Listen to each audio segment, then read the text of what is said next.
नमस्कार, जय हिंद। तो कैसे हैं आप? आशा करते हैं आप अच्छे होंगे और आपकी ट्रेडिंग अच्छी चल रही होगी। दोस्तों, इसके पीछे वाले वीडियो में मार्केट का ढेर सारा टर्म्स हमने सीख लिया है। अगर आपने वो वीडियो नहीं देखा है तो डिस्क्रिप्शन बॉक्स में लिंक है, आप वहां से देख सकते हैं। दोस्तों, हम ऑप्शन के बारे में बात कर रहे हैं कि ऑप्शन के अंतर्गत कौन कौन से हमें फैक्टर सीखना है उनके बारे में।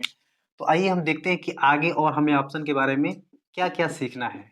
दोस्तों, हम ऑप्शन के बारे में सीख रहे हैं कि ऑप्शन के अंतर्गत हमें कौन कौन सा फैक्टर यूज करने को आगे आएंगे। बहुत सारे फैक्टर को हमने ऑलरेडी सीख लिया है। अगर आपने वो वीडियो नहीं देखा है तो डिस्क्रिप्शन बॉक्स में लिंक है, आप वहां से देखिए। देखिए, ऑप्शन के आगे हम और बात करें तो और हमें क्या क्या सीखना है। तो दोस्तों, एक चीज आपको मिलेगा, देखिए यहाँ पर मैं लिख दे रहा हूँ, लॉन्ग पोजीशन। लॉन्ग पोजीशन, ये दोस्तों आपको वर्ड सुनने को मिलेगा। इसका मतलब क्या है अभी मैं आपको बताता हूँ। दूसरा एक मिलेगा आपको short position. Short position, short position. दोस्तों, ये लॉन्ग पोजीशन और शॉर्ट पोजीशन क्या होता है ऑप्शन के अंतर्गत आपको या फ्यूचर के अंतर्गत आपको ये सुनने को मिलेगा। तो देखिए, सिंपल भाषा में हम कहें तो लॉन्ग को हम कहते हैं बाय और शॉर्ट को कहते हैं सेल। देखिए, किसी भी स्ट्राइक प्राइस पर आप कोई बाय कर रहे हैं या सेल सेल कर रहे हैं तो उसी को देखिए हम क्या कहते हैं, लॉन्ग पोजीशन कहते हैं। किसके भाषा में? फ्यूचर और ऑप्शन के भाषा में हम बाय को कभी कभी लॉन्ग पोजीशन और कभी कभी शॉर्ट पोजीशन कहते हैं। तो अभी आपको बस इतना ही समझना है लॉन्ग और शॉर्ट में। इसका मतलब होता है खरीदना और इसका मतलब होता है बेचना। ठीक है, इतना बस आपको समझना है। जब भी मैं आपको कहूँ ये लॉन्ग पोजीशन या शॉर्ट पोजीशन तो आपको सिंपल समझना है कि बाय करना और सेल करना। दोस्तों, ये ऑप्शन के अंतर्गत काफी बार ये वर्ड आएंगे तो ये इस वर्ड को आपको समझते रहना है। अभी हम क्या करते हैं कि अभी आगे कुछ और फैक्टर को देखते हैं कि और कौन कौन सा फैक्टर ऑप्शन के अंतर्गत आते हैं। तो दोस्तों, इसके आगे जस्ट अगर हम देखें तो एक चीज आपको मिलेगा यहाँ पर राइटर के नाम से। देखिए, राइटर नाम से एक वर्ड आपको मिलेगा और एक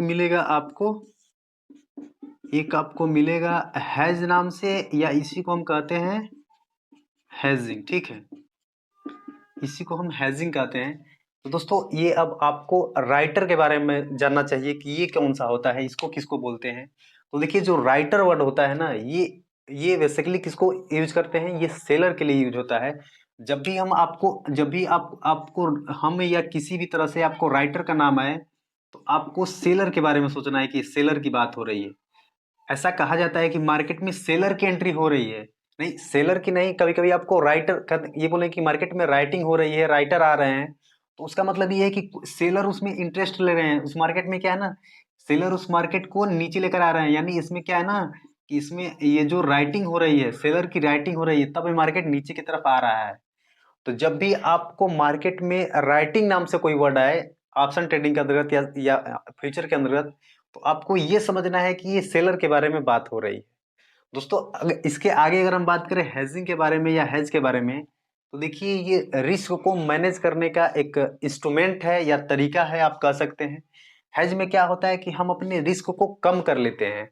जैसे मान के चलिए कि हम खुले मार्केट में हैं, आपको तो पता ही है कि शेयर मार्केट रिस्क से भरा हुआ है। तो ऐसे ही हम क्या करते हैं, हेजिंग इंस्ट्रूमेंट का इस्तेमाल करते हैं। जैसे मान के चलिए कि हम LIC कराते हैं, दुर्घटना बीमा कराते हैं, या तरह तरह के हम क्या करते हैं, अपने लाइफ को सिक्योरिटी प्रदान करते हैं। वैसे ही शेयर मार्केट में एक हेजिंग इंस्ट्रूमेंट होता है जो आपके रिस्क को कम करता है। दोस्तों, आशा है ये सारी चीजें आपको समझ में आ रही होगी। ये हेजिंग कैसे होता है, कैसे बनाया जाता है, इसके पीछे का लॉजिक, रीजन, सब कुछ हम बात करेंगे। अभी आपको केवल मैं ओवरव्यू देने की कोशिश कर रहा हूँ।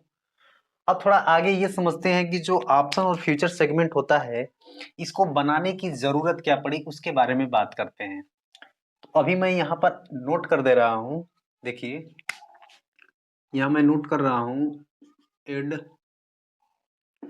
Advantage advantage of derivative market.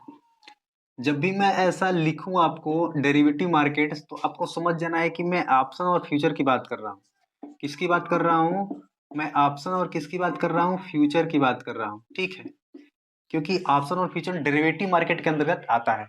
तो दोस्तों, अगर हम ये बात करें कि जो ऑप्शन और फ्यूचर होता है, ये इसके एडवांटेज क्या है, तो मैं आपको कहता हूँ। यहाँ पर देखिए, मैं यहाँ पर लिखता हूँ, ये आपके रिस्क को कम करता है। रिस्क को कम करता है, कम करता है। ठीक है। अच्छा, ये रिस्क को कैसे कम करता है? देखिए, मेन पर्पज हम बात करें तो ऑप्शन और फ्यूचर और ये डेरिवेटिव मार्केट का हम निर्माण ही इसलिए किए थे कि आपके रिस्क को कम किया जाए। बट यहाँ पर क्या है ना, ज्यादातर लोग आज ट्रेडिंग करते हैं, लेकिन ये ट्रेडिंग करने का पर्पस से नहीं बनाया गया था, ये बनाया गया था आपके रिस्क को कम करने के लिए। तो आइए समझते हैं कि आपके रिस्क को कैसे कम करता है इसके बारे में। तो देखिए, एक छोटा सा मैं एग्जाम्पल ले रहा हूँ। यहाँ आपको दिखाई दे रहा है कि नहीं? एक मिनट में इसको मिटा लेता हूँ, उसके बाद से मैं आपको समझाने की कोशिश करता हूँ। देखिए, मैं एक एग्जाम्पल ले रहा हूँ, बहुत ही शानदार एग्जाम्पल है, तो इसको आपको समझना चाहिए, ठीक है। देखिए, एग्जाम्पल ये है कि मान के चलिए ये कोई कंपनी है, कोई सी भी कंपनी आप ले सकते हैं, ये मैं ऐसे ही आपको बताने के लिए कर रहा हूँ। तो देखिए, ये मान के चलिए कोई कंपनी है, कोई कंपनी है।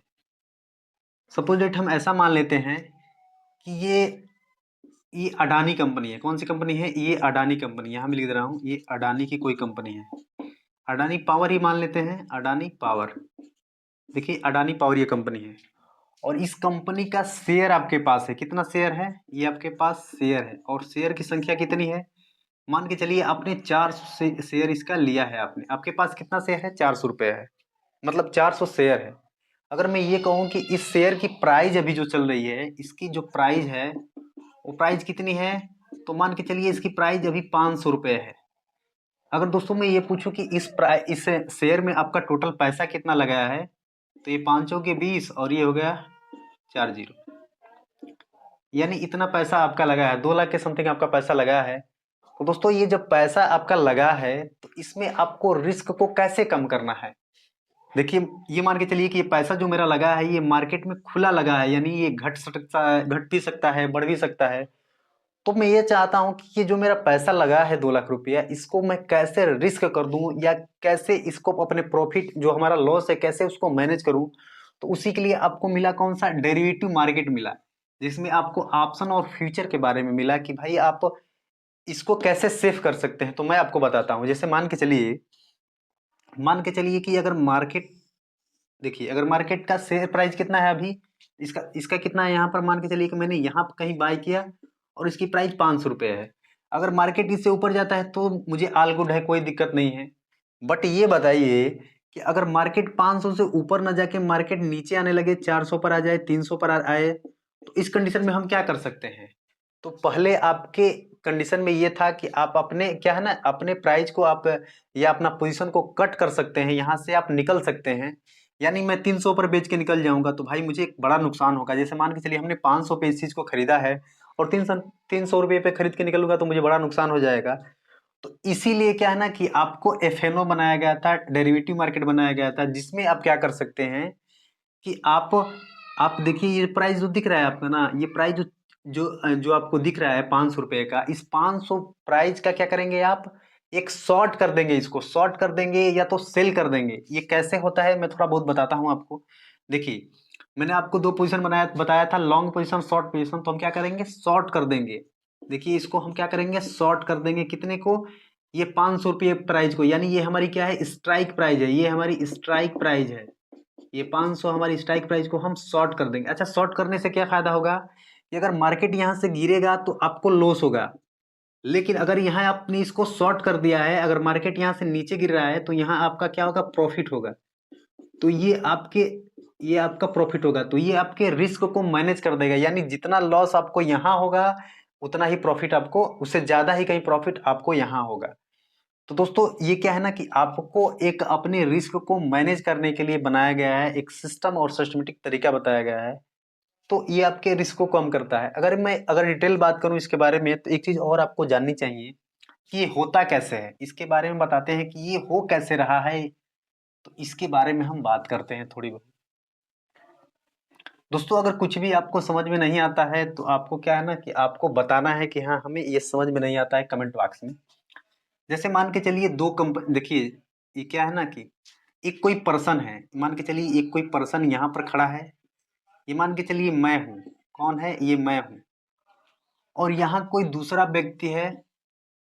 मुझे क्या है ना कि मुझे लगता है कि मार्केट यहाँ से ऊपर जाएगा, मार्केट यहाँ से ऊपर जाएगा। तो मैंने क्या किया कि मैंने अडानी कंपनी का क्या है ना, अडानी कंपनी का जो शेयर है, मैं उस शेयर को क्या कर लिया? बाय कर लिया। मैं यहाँ का क्या कर लिया? बाय कर लिया। क्योंकि मुझे लगता है कि मार्केट यहाँ से ऊपर जाएगा। लेकिन जिस टाइम मैं ये सोच रहा था कि इस कंपनी का शेयर ऊपर जाएगा, उसी टाइम एक आदमी सोच रहा है कि ये कंपनी का जो शेयर है वो नीचे आएगा।